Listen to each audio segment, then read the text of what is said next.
Well, I think firstly it's not all senior managers or members. I think that many do get it.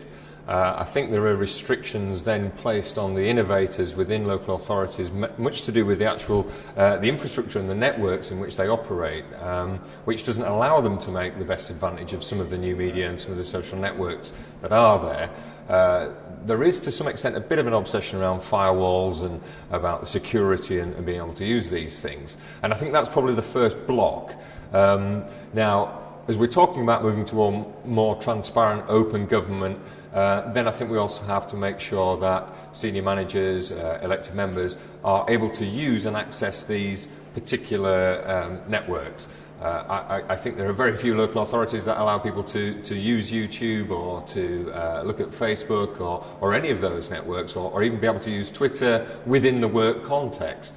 So I think it is about a bit of a risk from those senior managers and from middle managers, if you like, and from workers who are using these things to convince senior management that there is a useful application to these.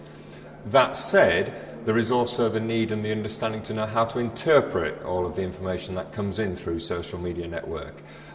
If you take the Digital Britain report, the amount of consultation, the amount of twittering, the amount of blogging that's gone on, how is all of that distilled into something that captures the argument and can be reflected back into real policy? And I think there probably needs to be more work done in how we actually interpret and use the information that comes in to elected members and senior officials.